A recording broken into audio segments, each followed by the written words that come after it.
De retour à Info Rive-Sud, jeudi dernier, les employés de Poste Canada ont déclenché une grève générale nationale en réponse aux mesures économiques d'Ottawa qui avaient été mises en place quelques heures plus tôt. Plusieurs experts utilisent les grands mots et parlent d'une crise existentielle au sein de la société d'État. On discute de tout cela avec Renaud Viel, président du syndicat des travailleurs et travailleuses des postes de la section locale de Montréal. Monsieur Viel, bonjour. Bonjour à vous. Merci de prendre le temps avec nous dans cette situation chargée en émotions et en temps, j'imagine, pour Poste Canada. Donc, jeudi dernier, c'est là où tout a commencé avec les mesures économiques annoncées par le gouvernement fédéral. Il y en a plusieurs. Pouvez-vous nous expliquer les plus importantes, là? Bien, écoutez, ce que le ministre a annoncé là, jeudi dernier, c'était qu'il enlevait le moratoire sur les bureaux ruraux. Donc, tous les petits bureaux de poste dans les petites municipalités à travers le Canada. Il y a un moratoire qui empêche Poste Canada de les fermer depuis 1985. Ouais. Donc, ça, le ministre Lightbound a enlevé ce moratoire-là, ce qui fera en sorte que demain matin, Poste Canada pourrait décider de fermer tous les petits bureaux, ce qui fera en sorte qu'il y ait des communautés éloignées au Canada qui auraient peut-être plus accès à leurs médicaments, leurs lunettes, ou s'il y aurait accès, ça pourrait être aussi au niveau d'une compagnie qui est une compagnie privée, donc on y va être 2, 3, 4, 5 fois le prix que s'il passerait par Poste Canada. Donc, c'est des coupures au niveau du service pour la population. Il y en a aussi l'arrêt de la livraison à la porte, donc ils veulent passer en boîte postale communautaire. Donc, ça fait en sorte que au niveau, exactement. Donc, boîte postale communautaire. Les gens iraient chercher leur colis, leur courrier, là, au lieu qu'ils soient livrés directement chez eux, là, à domicile. Exactement. Donc, ça, pour nous, ça crée des coupures massives d'emplois. Mais c'est pas seulement ça. Il y a la FADOC qui est sortie dernièrement aussi face à ces mesures-là. Donc, les gens âgés, les gens handicapés, tout ça seraient obligés de sortir dans la rue pour aller chercher leur courrier. C'est bien beau au mois de juillet d'aller chercher à sa boîte postale communautaire, mais quand on est au mois de janvier, en plein milieu d'une tempête, c'est pas facile pour tout le monde de se déplacer, aller chercher ça. En plus de couper des emplois à travers le Canada, donc des bons emplois. Il y a cette mesure-là. Il y a aussi l'augmentation du prix du timbre qui avait annoncé. Ça va encore être des coûts pour la population. Donc, c'est pour ça, c'est dans les gros enjeux que le ministre a annoncé jeudi dernier. Vous avez parlé de la fermeture des bureaux de poste en milieux ruraux. Pour ce qui est de la région de la Rive-Sud que l'on couvre, je ne sais pas, est-ce que vous savez, on parle plus des régions, peut-être moins des banlieues de Montréal et donc de la Rive-Sud à ce niveau-là? On parle moins des banlieues de la Rive-Sud. Exactement. Donc, c'est vraiment plus les régions éloignées. OK. Peut-être que ça va toucher un ou deux bureaux. Là, par cœur, je ne le sais pas exactement, mais c'est moins cet enjeu-là au niveau de la Rive-Sud. Le gros enjeu de la Rive-Sud, c'est les boîtes postales communautaires. Ouais. Beaucoup d'endroits qui en ont déjà. Cependant, ceux qui n'en ont pas, ce que ça va faire, c'est il va y avoir des boîtes postales un peu partout dans les villes, dans nos parcs, sur votre terrain, au coin de la rue. Donc, les gens vont arrêter en plein milieu de la rue, aller chercher leur courrier.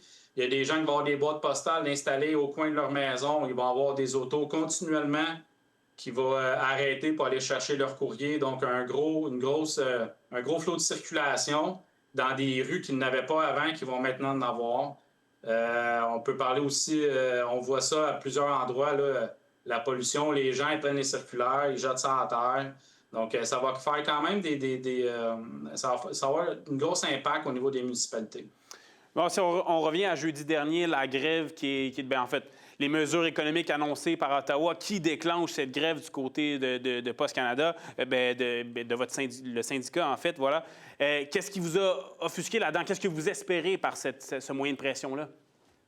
Bien, écoutez, premièrement, ce qui nous a offusqué, c'est vraiment les coupures au niveau de la population. Donc, des coupures au niveau de la population, des coupures aussi au niveau de nos emplois, alors qu'on ne se mettra pas la tête dans le sable. C'est vrai que Poste Canada perd des millions de dollars par année. Pourquoi, d'ailleurs? On ne s'en cache pas. Pourquoi? Bien, écoutez, premièrement, ça fait des mois qu'on essaie de négocier avec Poste Canada, qui font le saut d'oreille, qui ne nous répondent pas. Justement, ça fait au-dessus d'un mois qu'on attend notre dernière offre. On a fait un offre, on n'a toujours pas la réponse de Poste Canada, ça fait depuis mois. On a demandé un arbitrage exécutoire pour terminer le conflit de travail. Poste Canada a refusé, prétextant que ça allait amener une instabilité et que les clients allaient partir, alors que c'est tout à fait le contraire. Quand on fait un arbitrage, c'est terminé, les clients restent, puis on continue. Alors que là, ils nous ont fait voter sur leur dernière offre, qui a été refusée à plus de 70 par nos membres, ce qui a créé une instabilité. Puis on est encore à attendre après Poste Canada. Ça fait plus d'un mois qu'on attend une offre de leur part. Donc, pour l'instant, ça a des gros enjeux au niveau des revenus de Poste Canada. Bien, outre le conflit, il y a aussi le fait qu'il y a moins de courriers à notre ère. Est-ce que ça a un impact sur les revenus aussi? Bien, écoutez, il y a moins de lettres, oui, effectivement, il y a moins de lettres. Cependant, beaucoup plus de colis. Qu'est-ce que Poste Canada a fait pour avoir des clients? Comment ça? Le ministre Lightbound l'a dit dans son annonce. En 2019, on détenait 60 de la livraison de colis au Canada. Maintenant, on est rendu à 24. Ça, c'est pas de la faute de la population, ni de la faute des facteurs, ni de la faute des travailleurs des postes. Ça, pour nous, c'est un manque flagrant de vision de la part de Poste Canada. Il doit faire du ménage qui est fait au niveau de la haute direction. Je pense au PDG Doug Ettinger. Depuis qu'il est en poste, Poste Canada perd de l'argent. Nous, on avait des solutions syndicats qu'on a proposées à Poste Canada qui ont refusé du revers de la main. On parlait d'une banque postale, on pourrait vendre des assurances comme en Europe, la télécommunication, ça se fait en Europe, ça marche très bien. Là, au lieu de faire venir des revenus, le ministre Lightbound, dans son annonce qu'il a faite, c'est qu'on va couper dans le service au lieu de créer des revenus à Poste Canada. Donc, c'est pour ça que nous, c'était la goutte qui a fait déborder le vase jeudi dernier. Puis, bon, plusieurs experts se sont prononcés dans différents médias dans les derniers jours, parler de crise existentielle, d'un besoin de transformation majeure pour Poste Canada. Vous êtes d'accord avec ça? Il y a une transformation majeure à faire, oui, mais dans une certaine limite.